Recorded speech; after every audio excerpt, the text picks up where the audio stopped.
संभोग से समाधि की ओर, संभोग परमात्मा की सृजन ऊर्जा। मेरे प्रिय आत्मन, प्रेम क्या है? जीना और जानना तो आसान है, लेकिन कहना बहुत कठिन है। जैसे कोई मछली से पूछे कि सागर क्या है, तो मछली कह सकती है ये है सागर, ये रहा चारों तरफ, वही है। लेकिन कोई पूछे कि कहो क्या है, बताओ मत, तो बहुत कठिन हो जाएगा मछली को। आदमी के जीवन में भी जो श्रेष्ठ है, सुंदर है और सत्य है, उसे जिया जा सकता है, जाना जा सकता है, हुआ जा सकता है, लेकिन कहना बहुत मुश्किल है। और दुर्घटना और दुर्भाग्य यह है कि जिसमें जिया जाना चाहिए, जिसमें हुआ जाना चाहिए, उसके संबंध में मनुष्य जाति 5-6 हज़ार वर्ष से केवल बातें कर रही है। प्रेम की बात चल रही है, प्रेम के गीत गाए जा रहे हैं, प्रेम के भजन गाए जा रहे हैं, और प्रेम का मनुष्य के जीवन में कोई स्थान नहीं है।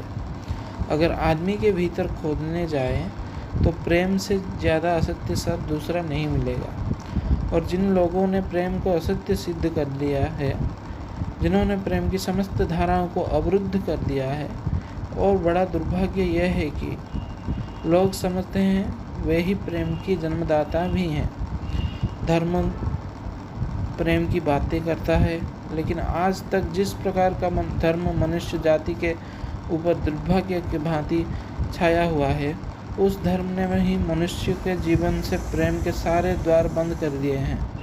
और ना इस संबंध में पूर्व और पश्चिम में कोई फ़र्क है, ना हिंदुस्तान में और ना अमेरिका में कोई फ़र्क है। मनुष्य के जीवन में प्रेम की धारा प्रकट ही नहीं हो पाई, और नहीं हो पाई तो हम दोष देते हैं कि मनुष्य ही बुरा है, इसलिए नहीं प्रकट हो पाई। हम दोष देते हैं कि ये मन ही जहर है, इसलिए प्रकट नहीं हो पाई।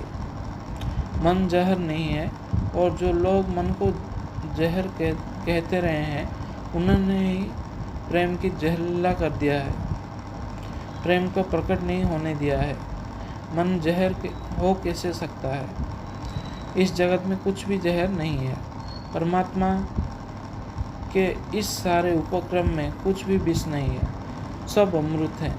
लेकिन आदमी ने सारे अमृत को जहर कर लिया है, और इस जहर करने में शिक्षक, साधु संत और तथाकथित धार्मिक लोगों का सबसे ज़्यादा हाथ है।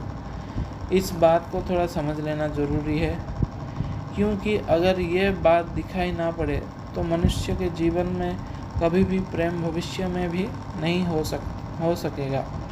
क्योंकि जिन कारणों से प्रेम नहीं पैदा हो सका है, उन्हीं कारणों को हम प्रेम प्रकट करने का आधार व कारण बना रहे हैं।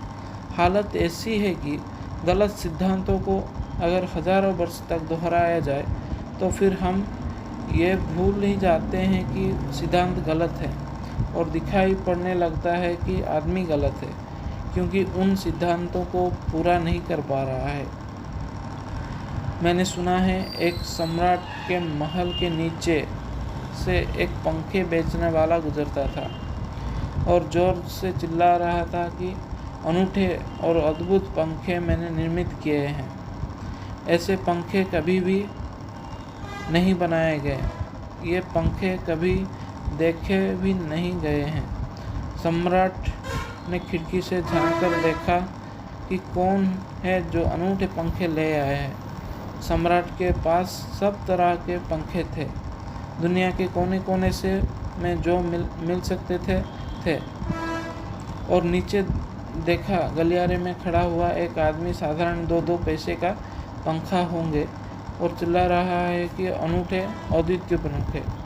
उस आदमी को ऊपर बुलाया और पूछा कि इन पंखों में क्या खूबी है, दाम क्या है इन पंखों का।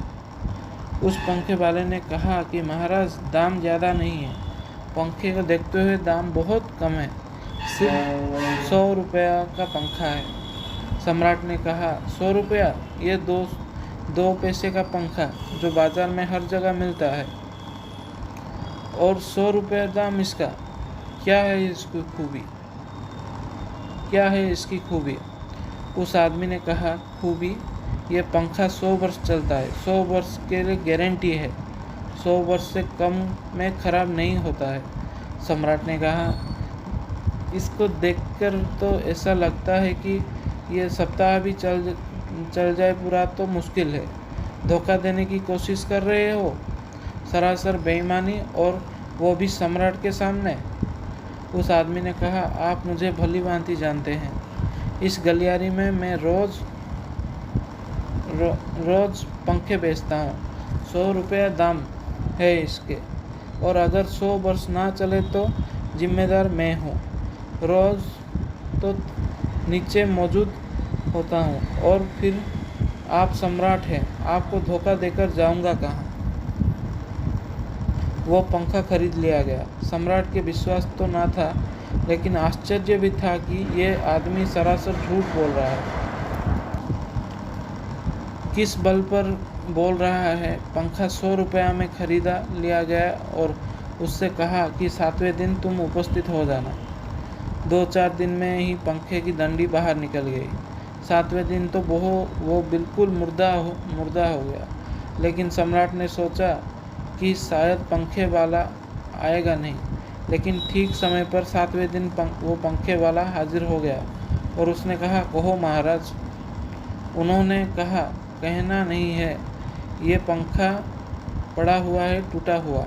ये 7 दिन में ही यह गति हो गई है। तुम कहते हो 100 वर्ष चलेगा? पागल हो या धोखेबाज, क्या हो? उस आदमी ने कहा कि मालूम होता है आपको पंखा चलाना नहीं आता है। पंखा तो 100 वर्ष चलता ही है। पंखा तो गारंटी है। आप पंखे चलाते कैसे थे? सम्राट ने कहा, और भी सुनो, अब मुझे ये भी सीखना पड़ेगा कि पंखा कैसे किया जाता है। उस आदमी ने कहा, कृपा करके बताइए कि इस पंखे की गति 7 दिन में ऐसे कैसे बना दी आपने? किस भांति पंखा किया? सम्राट ने कहा, पंखा उठाकर करके दिखाया कि इस भांति मैंने पंखा किया है। उस आदमी ने कहा, समझ गया भूल, इस तरह पंखा नहीं किया जाता। सम्राट ने कहा, क्यों रास्ते में पंखा, और क्या रास्ता है पंखा चलाने का? उस आदमी ने कहा, पंखा पकड़िए सामने और सिर को हिलाइए। पंखा 100 वर्ष चलेगा। आप समाप्त हो जाएंगे, लेकिन पंखा बचेगा। पंखा गलत नहीं है, आपके चलाने का ढंग गलत है। ये आदमी पैदा हुआ है 5-6 हजार या 10,000 वर्ष का संस्कृति का यह आदमी फल है। लेकिन संस्कृति गलत नहीं है, यह आदमी गलत है। आदमी मरता जा रहा है रोज, और संस्कृति की दुहाई चलती जाती है कि महान संस्कृति, महान धर्म, महान सब कुछ, और उसका ये फल है आदमी। उसी संस्कृति से गुजरा है और ये परिणाम है उसका। लेकिन नहीं, आदमी गलत है और आदमी को बदलना चाहिए अपने को।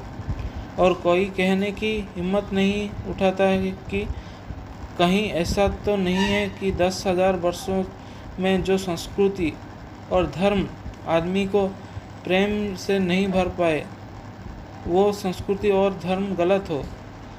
और अगर 10,000 वर्षों में आदमी प्रेम से नहीं भर पाया, तो आगे कोई संभावना है इसी धर्म और इसी संस्कृति के आधार पर कि आदमी कभी प्रेम से भर पाए?